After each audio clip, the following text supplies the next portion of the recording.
দেখেন স্বাদ অনুযায়ী লবণ দিয়ে দিচ্ছি, দিয়ে আমি ঢাকনা দিয়ে ডেকে 5 মিনিট আমি সিদ্ধ করে নিচ্ছি এইভাবে। দেখেন 5 মিনিট পর আমি দেখে নিচ্ছি, আমি একটু করে নেড়ে দিয়েছি। দেখেন আমার কাইটা হয়ে গেছে, আমি এখন ভালো করে সবগুলো মিক্স করে নিয়েছি।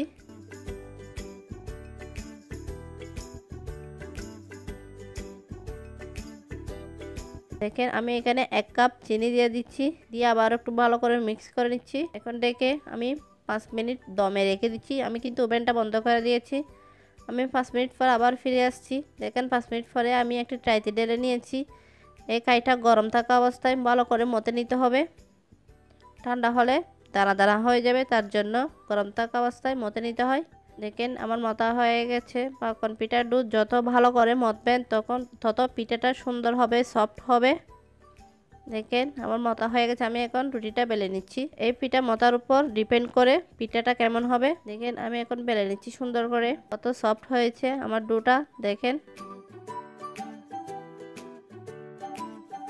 দেখেন রুটিটা বেলা হয়ে গেছে। আমি রুটিটা মোটাও না পাতলাও না, মিডিয়ামে রেখেছি। আমি এখন কেটে নিচ্ছি। দেখেন আমি গ্রামের স্টাইলে কেটে নিচ্ছি, আপনারা চাইলে ছাঁচ নিতে পারেন, ছাঁচ দিয়ে কাটতে পারেন। আমি একদম সহজ করে দেখানোর চেষ্টা করেছি, গ্রামে যেভাবে কাটে সেরকম। দেখেন আমি পিঠা সবগুলো কেটে নিয়েছি। আমি আর একটা পিঠা কেটে আপনাদেরকে দেখাচ্ছি। আমি কিন্তু আজকের রেসিপিটা অনেক সহজ করে দেখানোর চেষ্টা করেছি, আশা করছি আপনাদেরও ভালো লাগবে। দেখেন আমি 2 রকম ডিজাইন করে কেটেছি, আপনারা চাইলে কিন্তু এক রকমে কাটতে পারেন। চট্টগ্রামের ভাষায় বলে এটাকে ছয়পাক্কন, সুজির ছয়পাক্কন পিঠা আমি সবগুলা বানিয়ে নিয়েছি। দেখেন অল্প উপকরণে একদম সহজ করে দেখানোর চেষ্টা করেছি। আমি এখন বাছতে চলে যাচ্ছি। দেখেন আমি এইভাবে সবগুলা পিঠা বানিয়ে নিয়েছি, এখন বাছতে চলে যাচ্ছি। আমি আগে থেকে তেল গরম হওয়ার জন্য বসিয়ে দিয়েছি, আমি এখন পিঠাটা দিয়ে দিচ্ছি। দেখেন পিঠাটা দিয়ে দিয়েছি, কত সুন্দরভাবে ফুলে উঠেছে, ফুলকো ফুলকো। এই সুজির পাকন পিঠা খেতে কিন্তু অনেক মজা, অনেক ইয়ামি। আশা করছি একবার হলো বাসায় ট্রাই করবেন, দেখবেন ফ্যামিলি সবাই পছন্দ করবে। দেখেন কত সুন্দরভাবে ফুলে উঠেছে। এটি চট্টগ্রামের খুবই জনপ্রিয় ঐতিহ্যবাহী পিঠা, এটি খুবই মজাদার এবং খুব জনপ্রিয় পিঠা। সুজির পাকন পিঠা বা ছয়পাক্কন পিঠা খেতে কিন্তু অনেক মজা, দেখতেও কিন্তু খুব সুন্দর আর খেতেও অসাধারণ।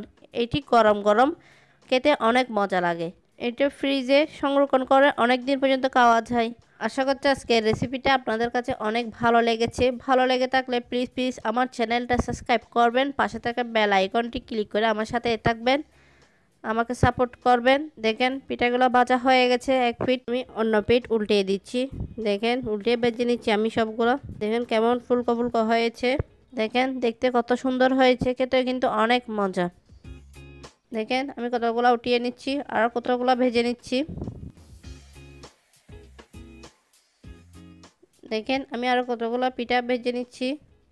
দেখেন আমার সবগুলো পিঠা ভাজা হয়ে গেছে, এখন তেল ঝরিয়ে উঠিয়ে নিচ্ছি। আশা করছি আজকের রেসিপিটা আপনাদের কাছে ভালো লেগেছে। ভালো লেগে থাকলে প্লিজ লাইক করবেন, কমেন্ট করবেন এবং বেশি বেশি করে শেয়ার করবেন। দেখেন আমার ভাজা হয়ে গেছে, আমি আপনাদেরকে সার্ভ করে দেখাচ্ছি। দেখেন দেখতে কত সুন্দর হয়েছে, খেতে কিন্তু অনেক মজা। দেখেন কত সফট, নরম, তুলতুলে একদম। চট্টগ্রামের ঐতিহ্যবাহী সুজির ছয়পাক্কন পিঠা আপনাদের কাছে কেমন লেগেছে অবশ্যই কমেন্ট করে জানাবেন। দেখেন পিঠাটা কত সফট, কত নরম তুলতুলে।